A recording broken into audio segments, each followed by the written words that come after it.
This time it's 5 classic Italian mopeds.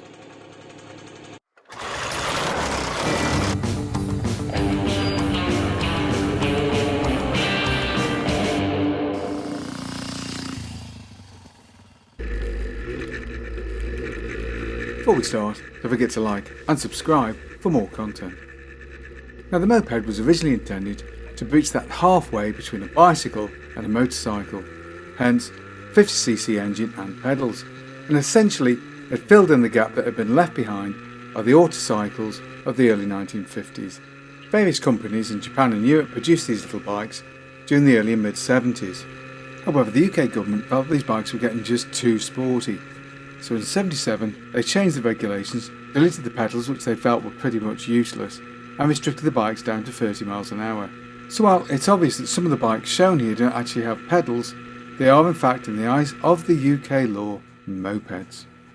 With that in mind, here are 5 classic mopeds from the Italian industry. MotoGucci Dingo.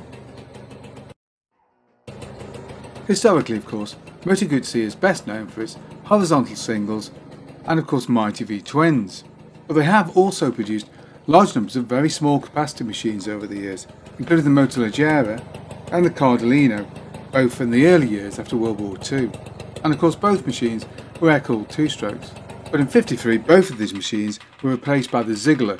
Again, this was a 2-stroke of 98cc with a whopping 4 horsepower at the back wheel. Enrico Parodi, one of the company's founders, was convinced that in the early 60s there would be a major downturn in the motorcycle industry. Essentially, he was foreseeing the arrival of cars such as the Mini. So he tasked a development team to come up with a small, lightweight, easy to mass produce 2-stroke single, because he believed very strongly that only by producing small, lightweight bikes was the company going to survive into the 1970s. And so in 1963 the Cardellino was taken out of production and the Dingo was introduced as its replacement.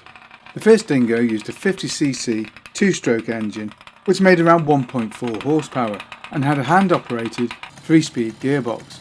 Fairly typical for Guzzi, the machine came in Turismo and Sport models, with a cross version being added in 1966. '67, however, will see a major redevelopment, with a 4-speed foot-change gearbox and a little more power squeezed out of the engine. In '68 a Super Sport model was added, of all things, and the whole range was completely restyled in 1970. The Dingo was not exactly the highest performing moped of its day. In fact, it was a very modest performer, but its sales did help keep Guzzi afloat. The whole range would continue until the beginning of the Di Tommaso era, being phased out in 1976. Because of its fairly modest performance, the Dingo doesn't really attract the attention that some of the other bikes on the list today do.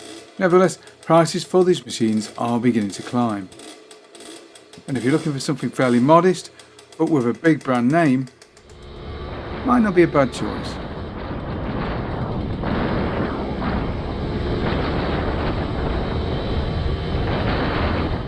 The Delara Trials 50.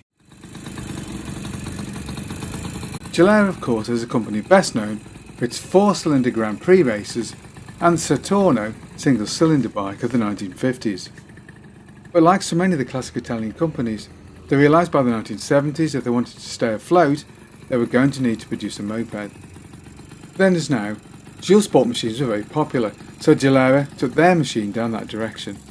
Incidentally, for the British market, the bike was available with pedals, so as a true moped. The early versions made around 7 horsepower, later restricted bikes made around 4.2. The bike came with a 5-speed gearbox and 6-volt electrics. Like so many European bikes of the period, it didn't feature an auto lube system, so you're going to have to pre-mix your petrol and oil mixture. Some people would rely on the oil that was left at the gas station for you to put in. This is often poor quality. Often skimping on poor quality oils was one of the reasons that these machines developed such a poor reputation for reliability. And I'm not talking specifically about Delara here, but most of the machines of this era were all very prone to seizure and engine failure simply because the oils that were being put in them were such poor quality and they really weren't up to the job. The Delara, like all the other bikes on this list, was rather more expensive than the Japanese equivalents, but if you could afford the asking price, then you get an awful lot for your money, because the Delara was one of the best looking and one of the best performing mopeds of the era.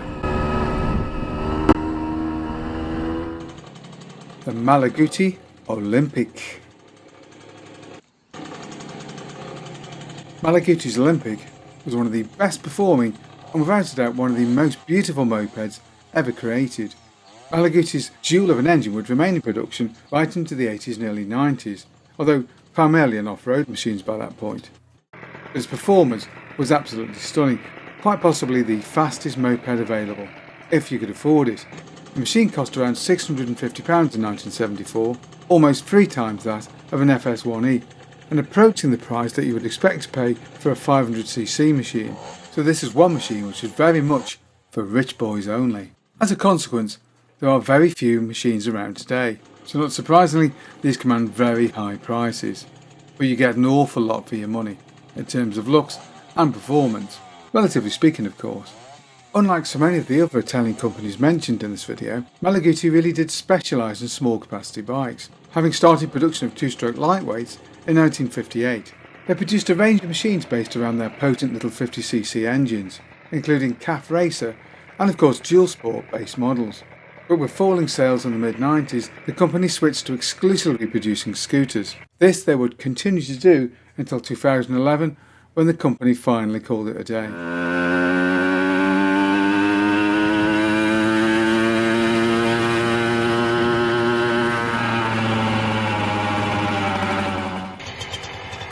The Fantic Caballero 50. As a company, Fantic are best known for their potent little motor, which for some bizarre reason they stuck into a chopper. The chopper may look bizarre to our modern eyes, but it was modestly successful in its time, and is a bike warmly remembered by those who own them. The Fantic Motor Company was founded in 1968 and was from the start primarily based around the production of enduro machines, so it came as no surprise that one of their most popular machines was the Caballero Dual Sport. Like the chopper, it used a Girelli engine with 6 speeds, air cooling, but alas, once again, no auto lube system. Nevertheless, the Fantic's excellent build quality, great performance, and the publicity garnered from the use of the chopper meant that the company expanded very quickly into the UK market. The motor was powerful. The stories of 70mph plus performance was just that. True performance was somewhere around the 50 to 55mph mark. At £500, the Fantic was indeed less expensive than the Malaguti, but that still left it at twice the price of the equivalent Yamaha. Consequently, these are fairly rare machines. Although of course interestingly today, they're actually no more expensive to buy second hand than the Yamaha FS1E. The Fantic name continues today, and in fact they now produce a Caballero 500 model with styling very similar to that of their 1970s moped.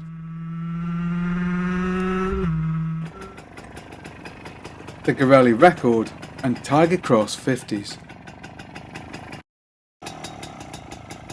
The Girelli Motorcycle Company was founded in 1919 by Alberto Girelli, and for much of its life the company is focused on the production of small capacity motorcycles and scooters. The company was highly successful at Grand Prix racing, winning 6 consecutive 125 World Championships between 1982 and 1987. But the company had had a record of off-road and road success in competition from the 1960s onwards, and had set numerous world records using 50cc engines. This meant they were ideally placed to take advantage of the moped market of the mid-70s. So in the 1970s they attacked the moped market from 2 directions. There was the Record, a bike very much in the sports roadster style, and of course perhaps the company's best known motorcycle, the Tiger Cross dual sports model. Girelli introduced the Tiger Cross in 1972. Unlike other companies in Italy, they didn't use a Girelli engine, deciding instead to develop their own. This engine had fairly aggressive porting, so it produced a lot of power for its size, but was also rather peaky, so you really did have to work the gears to get the best out of the machine. The Record arrived about the same time, and of course naturally enough uses the same motor, Girelli's own 6.2 horsepower Screamer. The gearing is somewhat different between the two bikes, but because of the nature of the engine you end up with more or less the same top speed. and the top speed is fairly considerable. The record is often said to be the fastest moped available during the 1970s. This may quite possibly be true in ideal conditions, although keeping that little engine on the boil is really hard work, but in ideal conditions it will absolutely fly.